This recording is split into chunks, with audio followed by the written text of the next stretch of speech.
History is often taught as a neat timeline of kings and queens, battles and revolutions. But beneath the familiar stories lurk stranger truths, hidden details that twist what we thought we knew. Today we're going on a deep dive into the shadows of history. Not the grand events carved in monuments, but the oddities, the overlooked, the uncomfortable quirks that shaped the world in ways textbooks rarely mention. These aren't just trivia. They're forgotten threads in the tapestry of human existence. 10 stories, each bizarre in its own way, that prove history isn't just about dates and names, but about the strangeness of people and the chaos of time. Cleopatra is one of those names that seems to carry a whole civilization on its back. Say it, and you conjure pyramids under the sun, pharaohs commanding armies, and a queen whose beauty brought Rome to its knees. But this image, this so-called Egyptian queen, is a carefully constructed illusion. The truth is stranger. Cleopatra wasn't Egyptian at all. She was Macedonian Greek, the descendant of a soldier. Her ancestor, Ptolemy I Soter, was a general who fought alongside Alexander the Great.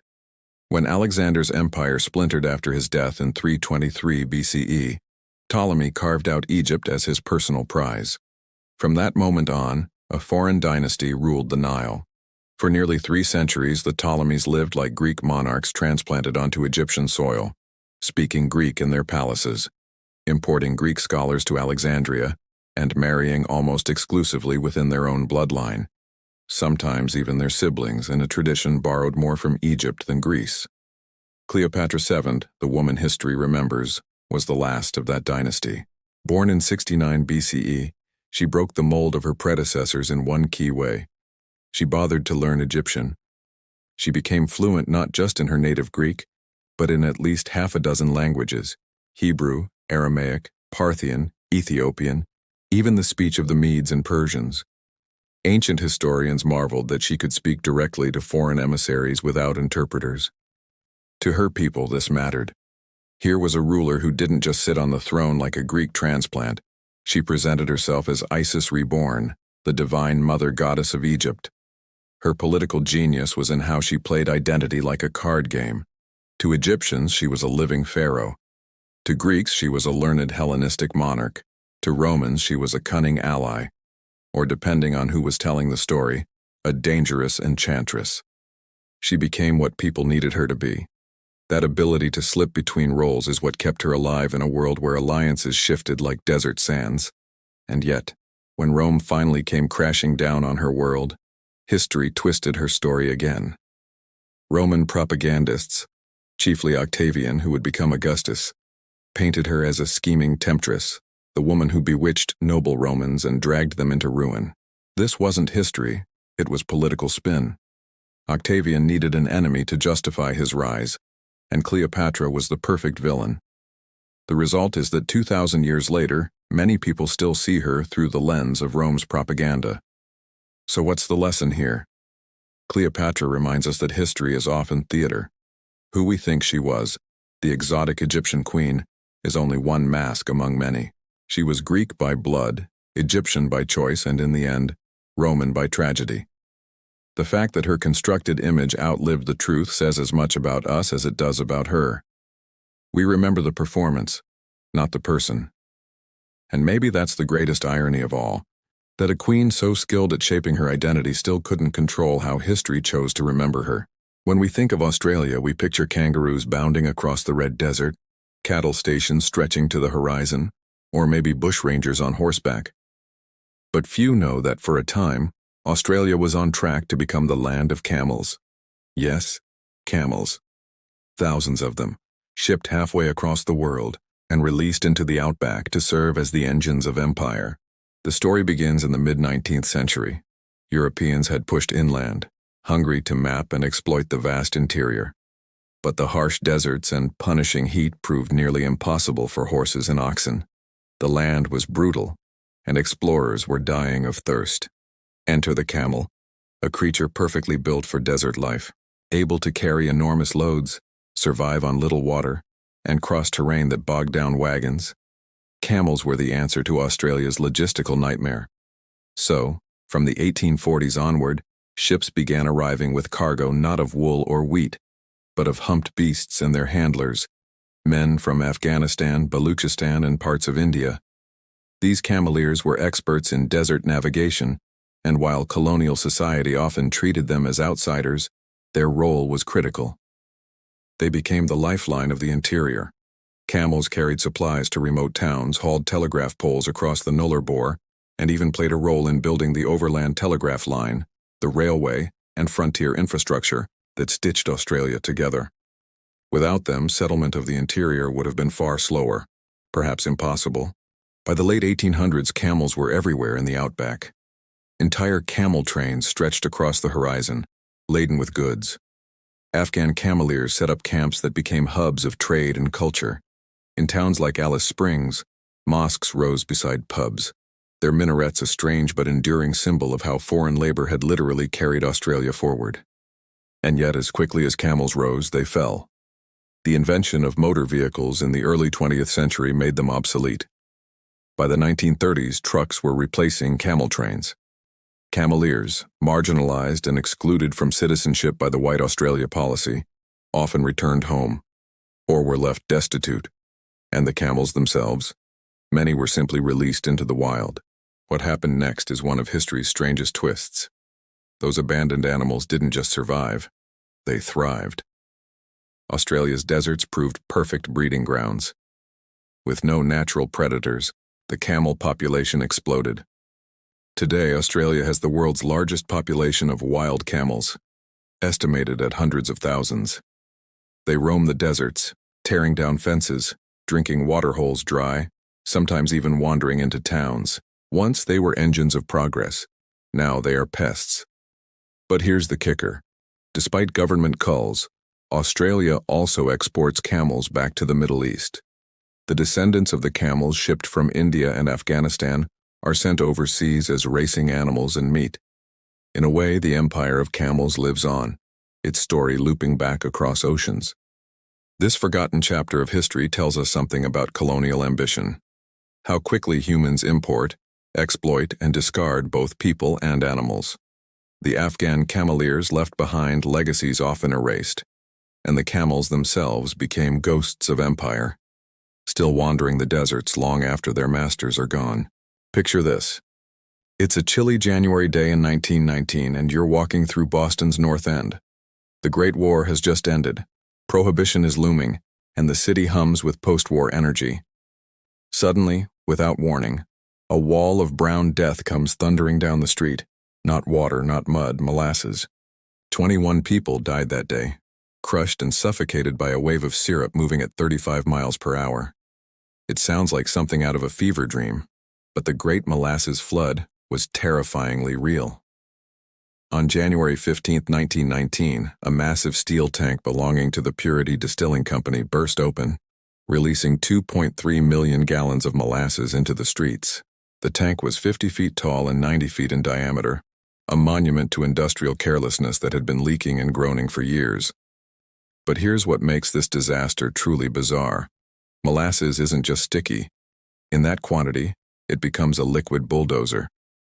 The wave reached heights of 25 feet, moving fast enough to lift buildings off their foundations, snap steel girders, and derail a train. Horses, automobiles, and people were swept up like toys.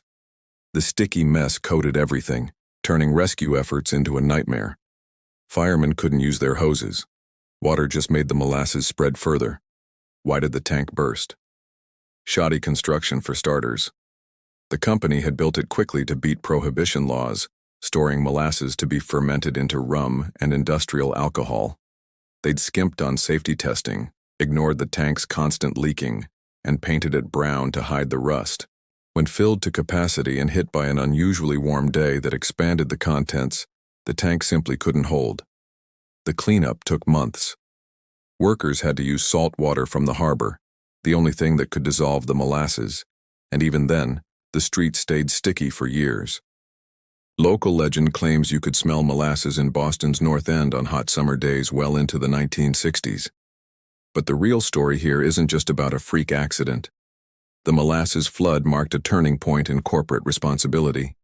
The lawsuits that followed established new precedents for industrial negligence. For the first time, a company couldn't just claim act of God and walk away from a disaster. Engineers had to start proving their structures were safe before building them. So yes, Boston once drowned in syrup. But from that sticky tragedy came the legal foundations that help protect us from corporate corner-cutting today. Sometimes the most ridiculous disasters teach us the most serious lessons. In July of 1518, the city of Strasbourg witnessed something that defied all explanation. People danced themselves to death. Not metaphorically, literally. What started with one woman broke down the boundary between celebration and catastrophe, reason and madness. It began with Frau Troffea. On a hot summer day, she stepped into the narrow streets and began to dance. Not the kind of dancing you'd see at a wedding or festival. This was frantic, compulsive, desperate. She danced for hours without stopping, her feet bleeding, her body shaking with exhaustion. When concerned citizens tried to help her, she couldn't stop. She danced through the night and into the next day. Then others joined her. By the end of the week, dozens of people were dancing in the streets. Within a month, the number had swelled to around 400. They danced in the scorching heat, their shoes worn to nothing, their feet raw and bleeding. Some collapsed from exhaustion, others from heart attacks. Historical records suggest that dozens died from the sheer physical strain. The city authorities were baffled. They consulted physicians who diagnosed it as hot blood and prescribed the worst possible cure: more dancing. They built stages, hired musicians, and even brought in professional dancers, believing the afflicted could literally dance the madness out of their systems. Instead, the epidemic only got worse. What was really happening? Modern historians and medical experts have proposed several theories. Some point to ergotism, poisoning from a fungus that grows on rye bread during wet summers. Ergot contains compounds related to LSD and can cause hallucinations, convulsions, and compulsive behavior. Others suggest mass hysteria brought on by the extreme stress of the times. Recent famines, disease outbreaks, and social upheaval had pushed the population to a breaking point. But there's another layer to this story. In medieval Europe, dancing was often seen as both sacred and dangerous. Religious dance could bring you closer to God, or open doorways for demons. The dancing plague occurred during a period of intense religious fervor and social anxiety. Some participants claimed they could only stop dancing by praying at certain shrines or touching holy relics. The dancing plague finally ended as mysteriously as it had begun. Authorities banned public dancing, removed the afflicted from the city center, and organized religious ceremonies.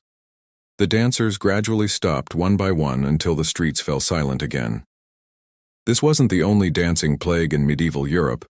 Similar outbreaks occurred across Germany, the Netherlands, and Italy.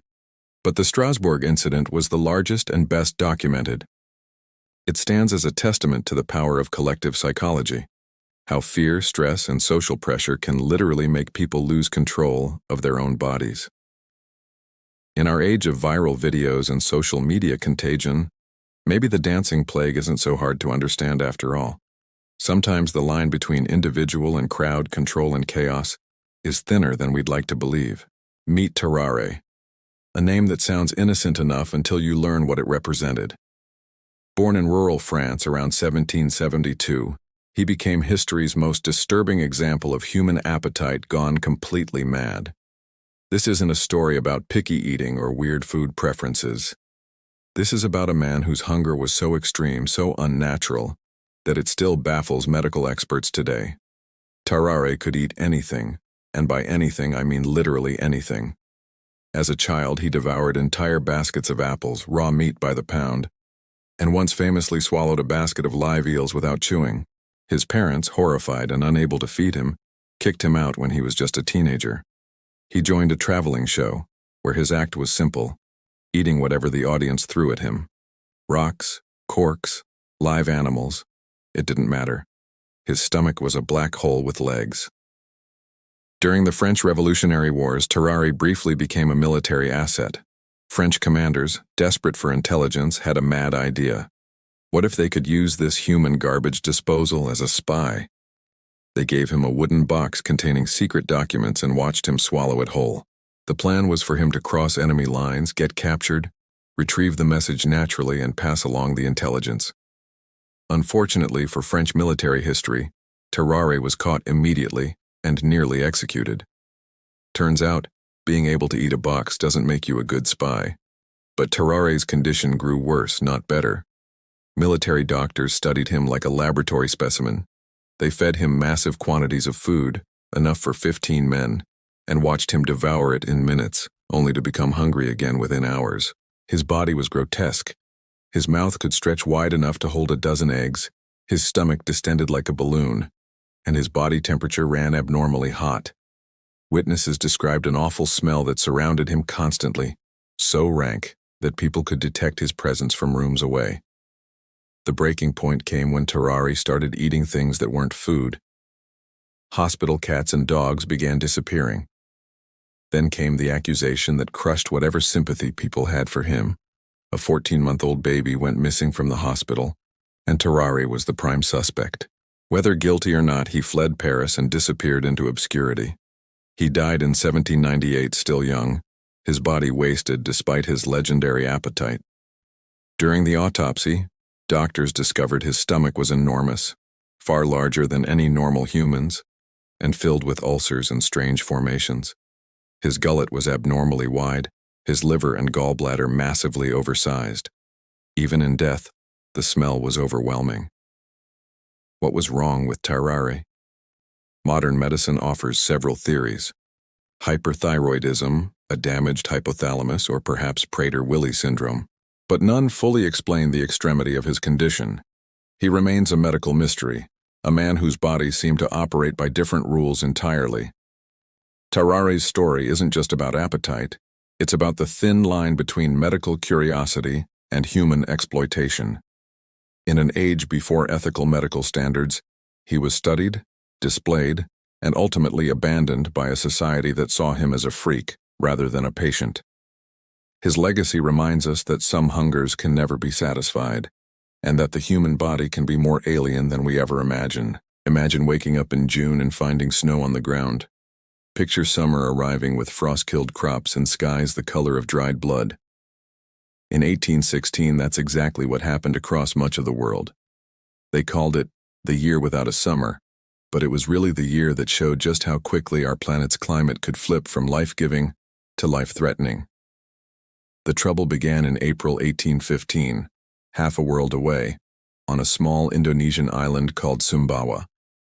Mount Tambora, a volcano most people had never heard of, erupted with the force of several hundred atomic bombs. The explosion was heard 200 miles away. Entire islands were plunged into darkness for days. The immediate death toll was staggering. Over 70,000 people killed by the eruption and its aftermath.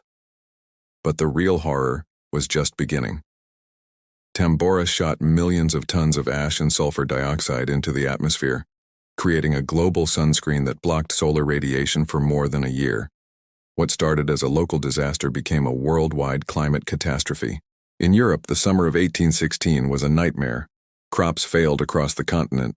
In Ireland, failed potato harvests led to famine and disease.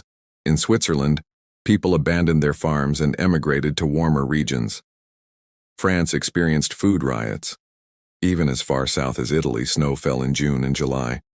The strange weather patterns produced some of the most dramatic sunsets in recorded history. The sky often glowed deep red or orange, as if the world were permanently on fire. North America fared no better. In New England, frost struck every month of the year. Farmers lost entire harvests. Prices for grain and livestock skyrocketed. People began migrating west in unprecedented numbers, seeking more reliable climates. The economic disruption contributed to the Panic of 1819, one of America's first major economic depressions. But here's where the story gets interesting. Out of this global catastrophe came unexpected innovations. In Germany, Karl Drais invented the first bicycle, the running machine, partly because horses were dying of starvation and people needed alternative transportation. In Switzerland, Mary Shelley spent a cold, gloomy summer indoors with friends, leading to the creation of Frankenstein, perhaps the most famous product of volcanic winter in literary history. The global cooling also accelerated migration patterns that would reshape entire continents. Thousands of Americans moved from New England to the Midwest and beyond, carrying their culture and technology with them. Some historians argue that Tambora's eruption helped speed up westward expansion in America by several decades. Perhaps most remarkably, the crisis led to agricultural innovation. Farmers began experimenting with new crops, better storage methods, and more efficient farming techniques. The disaster that nearly starved the world also taught people how to make food systems more resilient. The year without a summer reminds us that we live on a planet where distant events can reshape everything. A mountain explodes in Indonesia, and people in New York are eating bread made from sawdust within a year. It's a lesson in connectivity that feels remarkably modern. The idea that no place is truly isolated, and that natural disasters in one region can trigger social, economic, and cultural changes across the globe. Tambora also offers a preview of what climate change might look like. Not gradual warming, but sudden, unpredictable shifts that scramble weather patterns and threaten food security. Sometimes looking backward helps us see forward more clearly. In September 1859, a middle-aged man walked into the offices of the San Francisco Bulletin and handed over a proclamation that would have seemed like the ravings of a madman anywhere else in the world. But this was San Francisco during the gold rush, a city where eccentricity was currency and madness might just be genius in disguise. The proclamation declared that Joshua Abraham Norton, formerly a failed rice merchant, was now Norton I, Emperor of the United States and Protector of Mexico. Any sensible newspaper would have thrown him out. Instead, the Bulletin published his decree, and San Francisco fell in love with its new emperor. Norton's transformation from businessman to self-proclaimed monarch began with spectacular failure. He'd tried to corner the rice market in the early 1850s, betting that a shortage in China would drive up prices. Instead, unexpected shipments flooded the market, and he lost everything: his money, his business, his reputation. He disappeared from public life for several years, and when he re-emerged, he had reinvented himself completely. As Emperor Norton I, he took his role seriously. He issued regular proclamations on matters of state, dissolved Congress, calling it corrupt, and ordered the construction of bridges connecting San Francisco to Oakland and Marin County. Ideas that seemed laughably grandiose at the time, but would later become reality as the Bay Bridge and Golden Gate Bridge.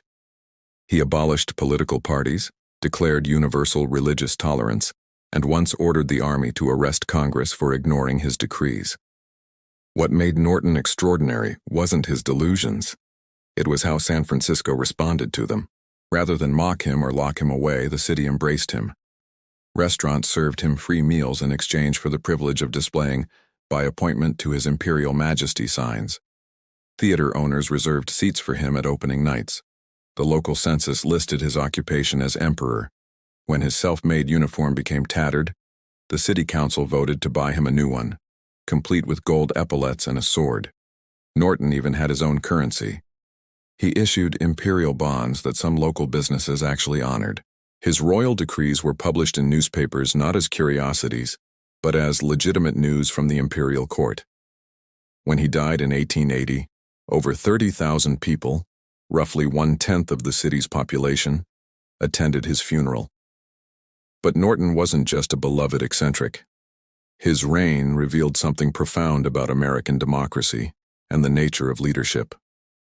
While elected officials squabbled over slavery, Civil War politics, and Reconstruction, Norton issued proclamations calling for racial tolerance, international cooperation, and infrastructure projects that would benefit everyone. He was, in many ways, a better leader than the actual leaders. His story also shows how a community can choose to nurture rather than crush the human spirit. In a harsher city, Norton might have ended up in an asylum or on the streets.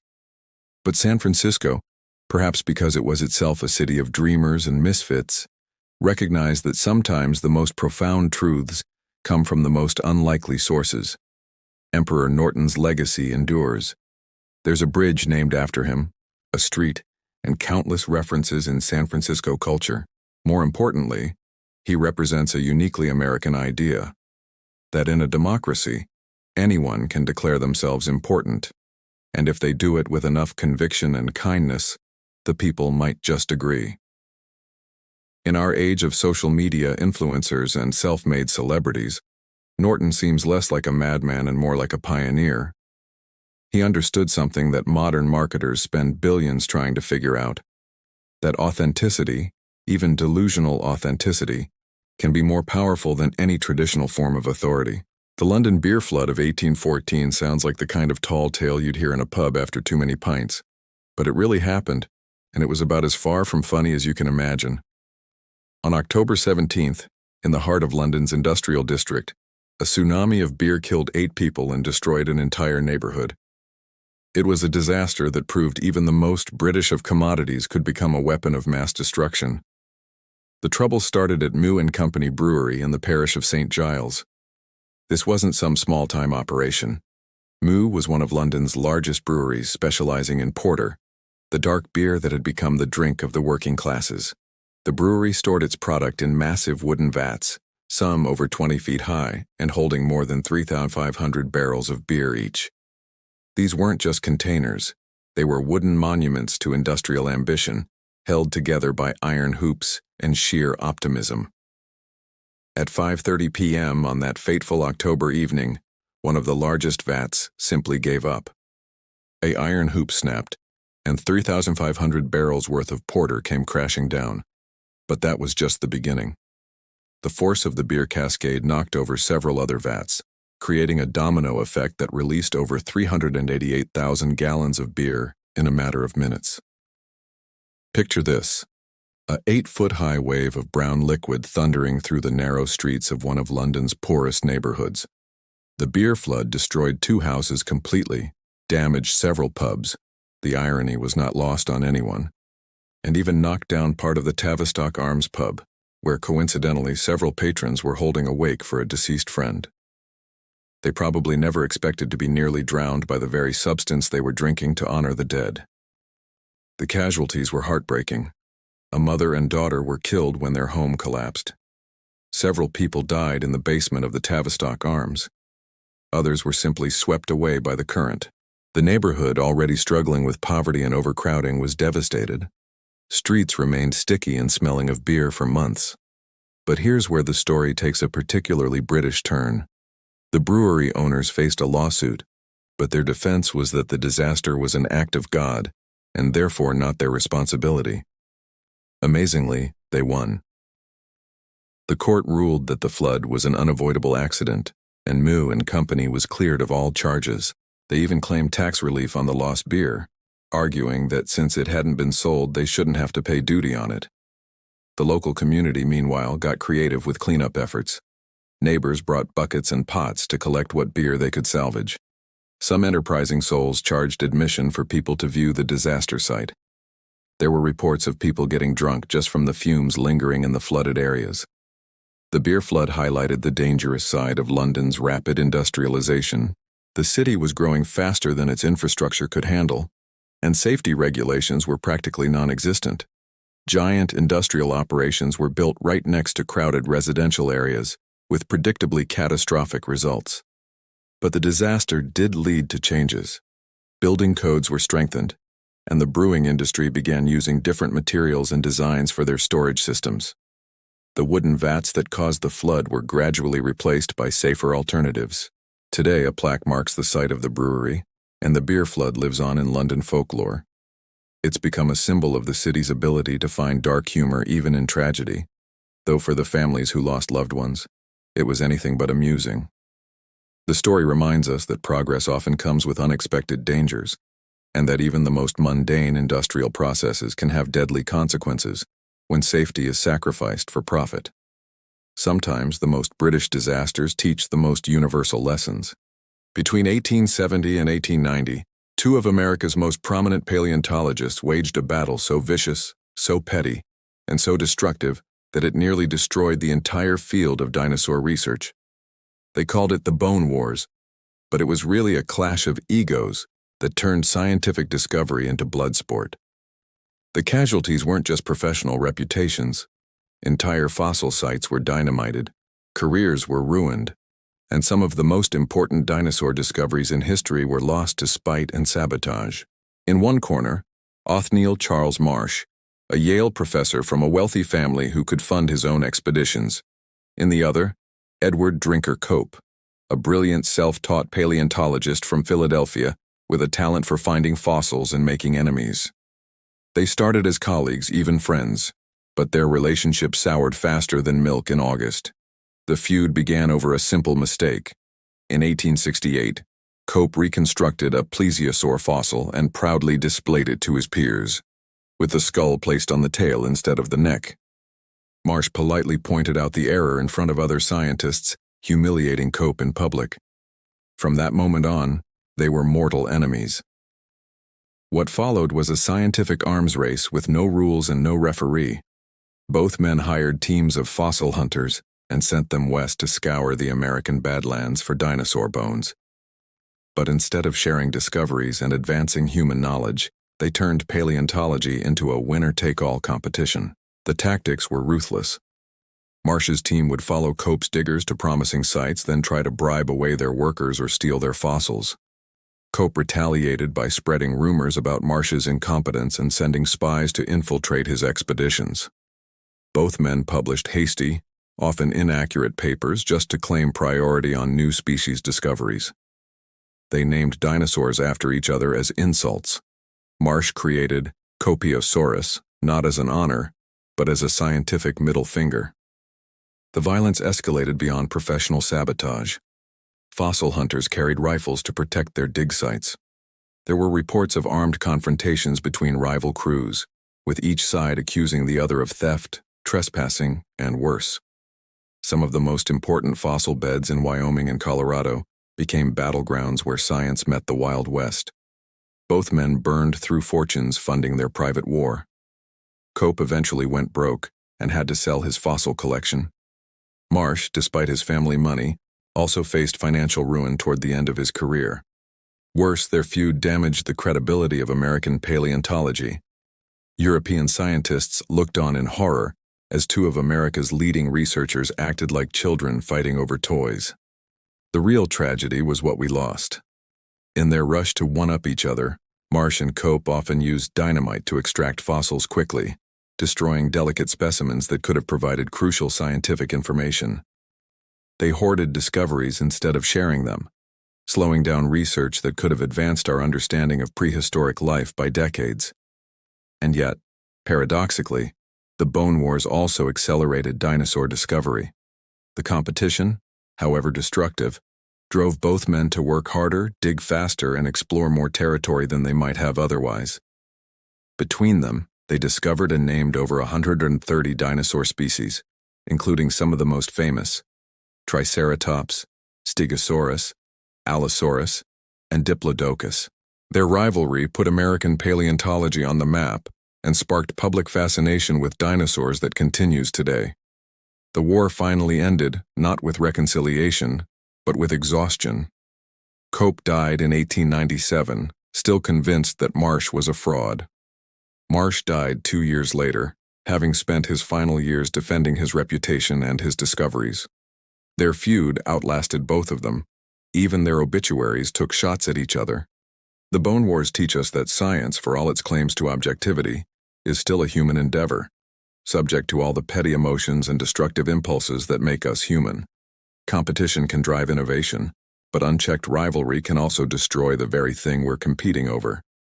Sometimes the biggest obstacle to scientific progress isn't ignorance or lack of funding, it's scientists themselves. September 1st, 1859, started like any other day, but by evening the world had experienced something that wouldn't be seen again for over a century.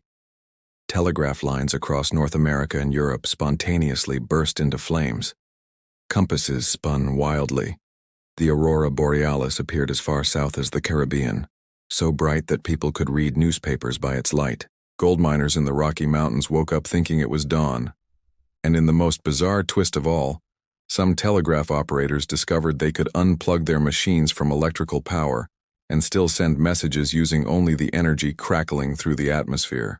This was the Carrington event, the most powerful geomagnetic storm in recorded history, named after Richard Carrington, the British astronomer who watched it begin. On September 1st, while observing sunspots through his telescope, Carrington witnessed something unprecedented, a brilliant white light flashing across the surface of the sun. What he was seeing was a solar flare of unimaginable power, hurling charged particles toward Earth at millions of miles per hour. When those particles hit Earth's magnetic field 18 hours later, they created a geomagnetic storm that turned the planet's electrical systems into a nightmare. Telegraph networks, the internet of the 19th century, went haywire. In Boston, telegraph operator Barney Smith received an electric shock that knocked him unconscious and set his desk on fire. Similar incidents occurred across the network. Operators were shocked, telegraph paper ignited, and messages became garbled or impossible to send. But then something extraordinary happened. As electrical power failed across telegraph networks, some operators discovered they could disconnect their batteries entirely and still transmit messages. The storm itself was generating enough electrical current to power the system. Operators in Boston successfully maintained contact with cities as far away as Maine, using nothing but the energy from the geomagnetic storm. It was like nature had temporarily taken over the telegraph network. The aurora displays were beyond anything people had ever seen. Normally confined to polar regions, the northern lights appeared across the entire United States, throughout Europe, and as far south as the Caribbean islands. Newspapers reported that the lights were so bright, you could read by them. The colors were described as shifting curtains of red, green, and blue stretching across the entire sky. Many people who had never seen the aurora thought the world was ending, or that cities in the distance were burning. Gold miners in California's Sierra Nevada woke up in the middle of the night, convinced it was morning because of the bright light filling their camps. Birds began chirping as if dawn had arrived. Some religious communities interpreted the displays as signs of the apocalypse. In Europe, people streamed out of their homes to witness what they thought might be the second coming. The storm also wreaked havoc on navigation. Ship compasses spun uselessly as Earth's magnetic field fluctuated wildly. Sea captains found themselves lost in familiar waters as their most basic navigation tool became unreliable. On land, surveyors discovered their compass readings were off by several degrees, throwing mapping projects into chaos. What makes the Carrington event truly terrifying is what would happen if it occurred today. Our modern civilization depends on electronic systems that didn't exist in 1859. A similar storm today would likely destroy satellites, shut down power grids across entire continents, disrupt GPS systems, and knock out internet communications. The economic damage could reach trillions of dollars, and some experts estimate it could take years to repair the infrastructure damage. Modern scientists monitor space weather more carefully now, but we're still vulnerable. The sun is an unpredictable star, and solar flares like the one Carrington observed happen with some regularity. We've just been lucky that none of them have matched the 1859 event's intensity. The Carrington event reminds us that we live in a cosmic environment far more dynamic and dangerous than we usually consider.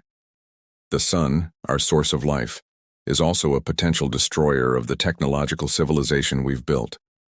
Sometimes the most beautiful natural phenomena, like those auroras that lit up the night sky in 1859, are warnings of the power that surrounds us. In our age of global connectivity and electronic dependence, the lessons of 1859 feel more relevant than ever. We've built a world that runs on electricity, and we've mostly forgotten that electricity, at its core, is a natural force that we've learned to harness but never fully control. These 10 stories remind us that history isn't just the grand narrative of empires rising and falling, wars won and lost, or great leaders shaping the world.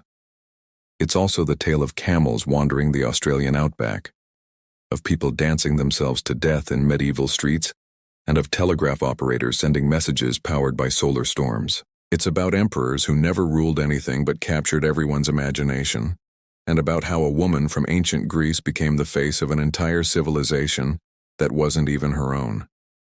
History, at its heart, is human. It's messy, contradictory, and often completely mad. The strange stories we've explored today aren't footnotes to the real history. They are the real history. They show us that the world has always been weirder, more connected, and more unpredictable than any textbook can capture. Perhaps that's the most important lesson of all. The future will be just as strange as the past, filled with events that will seem impossible to the people living through them, but perfectly obvious to whoever looks back a century from now. The only difference is that we get to be part of writing those stories, one bizarre chapter at a time.